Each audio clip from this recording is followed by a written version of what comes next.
नमस्कार दोस्तों। आज हम बात करने वाले हैं भोजपुरी सिनेमा के सुपरस्टार कहे जाने वाले पवन सिंह के बारे में, जो इस समय बेहद बड़े विवादों में घिरे हुए हैं।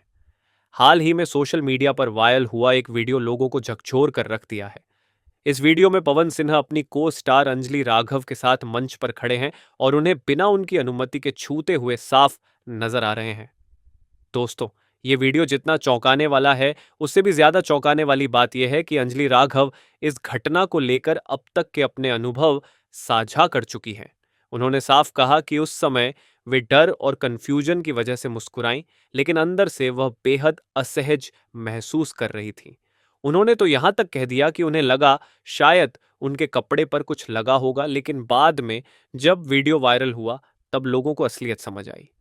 मुझे ये लेसन मिला है कि मैं भोजपुरी इंडस्ट्री में अब काम नहीं करूंगी। कंटिन्यू मेरे पास डीएम आ रहे हैं कि ये जो लखनऊ वाला इंसिडेंट हुआ, इसमें मैंने कुछ बोला क्यों नहीं, एक्शन क्यों नहीं लिया, थप्पड़ क्यों नहीं मारा। और कुछ लोग मुझे ही गलत समझ रहे हैं। कुछ मीम्स पे लिख रहे हैं कि ये तो हंस रही थी, मजे ले रही थी। कि पब्लिक में कोई मुझे ऐसे टच करके जाएगा, उसमें मुझे खुशी होगी, मुझे मजे आएंगे। और जब मैं लखनऊ में गई, मैं स्टेज पर थी, मैं पब्लिक से बात करी थी। पवन सिंह जी ने मुझे बोला कि इधर कुछ लगा हुआ है। उससे थोड़ी देर पहले ही मेरी ड्रेस वो न्यू थी, साड़ी में नीचे टैग लगा रह गया था। तो मेरे दिमाग में आया कि शायद ब्लाउज का भी टैग लटक रहा होगा। मैं हंसकर उस चीज को दबा रही थी कि अगर मेरा टैग लगा भी है तो वो चीज जिस टाइम मैं पब्लिक से माइक में बात कर रही हूँ, उस टाइम ना बोल के साइड में भी बोली जा सकती है। इसलिए मैं उस चीज को उस टाइम पे दबा रही थी। मैंने हंस के टाला, अवॉइड किया और फिर दोबारा बात करने के बाद जब मैं अपने टीम मेंबर से मैंने पूछा साइड में जाके कि कुछ लगा है, क्या लगा है, उन्होंने बोला कुछ भी नहीं लगा था। जब मैंने देखा, मेरे सच में कुछ नहीं लगा था। तब मुझे बहुत ज्यादा बुरा लगा, गुस्सा आया और रोना भी आया। लेकिन मुझे ये नहीं समझ आया कि मैं अब क्या करूं। यहाँ पर जितना वो क्राउड था, वो सारा उनका फैन बेस था। उनको भगवान बोल रहे थे और भक्त बोल बोल के उनके पैरों में गिर रहे थे। अगर मैं कुछ भी बोलती तो क्या वो लोग मुझे सपोर्ट करते? मेरे साथ हूँ, अगर मैं कुछ भी बोलती तो क्या वो लोग मुझे सपोर्ट करते? जब मैं घर आई तो मैंने देखा ये बहुत बड़ा मैटर बन चुका था। मैंने उन लोगों से कांटेक्ट करने की कोशिश की, किसी ने मेरा फोन पिक नहीं किया। ना ही उन लोगों ने फोन करके मुझसे हालचाल पूछा कि परेशान हो या कुछ भी, नहीं, कोई हालचाल नहीं लिया। मेरे को किसी का कॉल आया था कि पवन सिंह की पीआर टीम बहुत स्ट्रांग है और कुछ भी ऐसा वैसा मत लिखना और ना पोस्ट करना, क्योंकि वो लोग अगर कुछ लिखेंगे ना, बहुत कुछ उल्टा लिख देंगे तुम्हारे लिए और बहुत कुछ कहेंगे और बहुत बड़ा मैटर बन जाएगा। अभी जितना परेशान हो उससे ज्यादा परेशान हो जाओगी, तो छोड़ो। मैंने ये सोच के इस चीज को अवॉइड किया। मुझे लगा एक दो दिन में मैटर थोड़ा ठंडा हो जाएगा, कोई बात नहीं।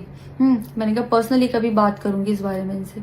लेकिन बढ़ता जा रहा है। ऊपर से ना उनकी तरफ से कोई रिप्लाई मिला और मुझे नहीं पता कि ऐसे में मुझे क्या करना चाहिए था और क्या करना चाहिए।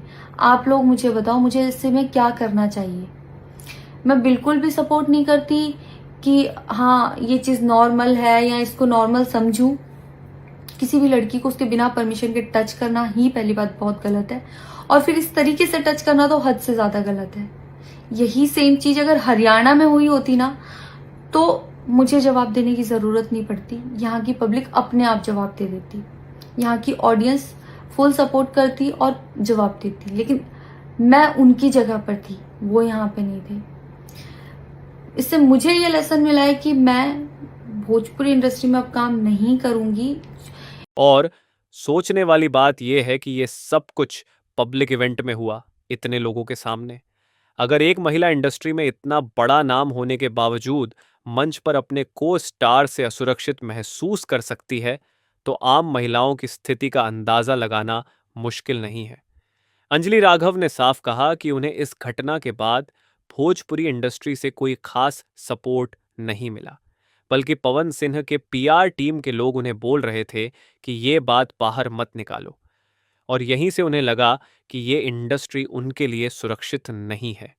यही कारण है कि उन्होंने भोजपुरी इंडस्ट्री को छोड़ने का ऐलान कर दिया। अब सवाल उठता है कि पवन सिंह जैसे बड़े स्टार को क्या अपनी पोजीशन का घमंड इतना बढ़ गया है कि वो सार्वजनिक मंच पर इस तरह की हरकत कर सकते हैं? क्या इंडस्ट्री में ये कल्चर इतना आम हो चुका है कि लोगों को इसमें कोई गलत बात ही नहीं दिखती? इस मामले पर पवन सिंह ने अब तक कोई आधिकारिक बयान नहीं दिया है, लेकिन सोशल मीडिया पर लोग लगातार उनकी आलोचना कर रहे हैं। फैंस तक हैरान हैं कि जिस शख्स को वो एक आइडल मानते थे, वो इस तरह का व्यवहार कैसे कर सकता है।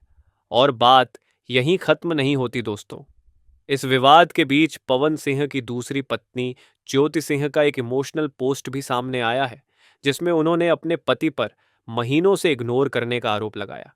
इतना ही नहीं, उन्होंने अपने पोस्ट में आत्महत्या तक के विचार आने की बात कही। सोचिए, एक तरफ पत्नी दुखी है, दूसरी तरफ को स्टार को पब्लिक प्लेटफॉर्म पर असहज किया जा रहा है। ये पूरा मामला सिर्फ पवन सिंह की इमेज को नहीं, बल्कि भोजपुरी इंडस्ट्री की छवि को भी धक्का पहुंचा रहा है। ये समय है जब ऐसे लोगों को सिर्फ स्टारडम के कारण बचाने के बजाय उनसे सवाल पूछे जाएं, क्योंकि जब तक पावरफुल लोगों को उनके कर्मों का जवाबदेह नहीं बनाया जाएगा, तब तक महिलाओं की सुरक्षा और सम्मान का मुद्दा सिर्फ बातें बनकर रह जाएगा। क्या पवन सिंह को पब्लिकली माफी मांगनी चाहिए? क्या इस तरह का व्यवहार किसी भी स्तर पर सही ठहराया जा सकता है? नीचे कमेंट में अपनी राय जरूर बताएं। अगर आप भी मानते हैं कि स्टारडम किसी को भी गलत करने का लाइसेंस नहीं देता, तो इस वीडियो को लाइक और शेयर करें ताकि सच ज्यादा से ज्यादा लोगों तक पहुंचे। और हाँ, ऐसे ही रियल अपडेट्स और सच्ची खबरों के लिए चैनल को सब्सक्राइब करना ना भूलें।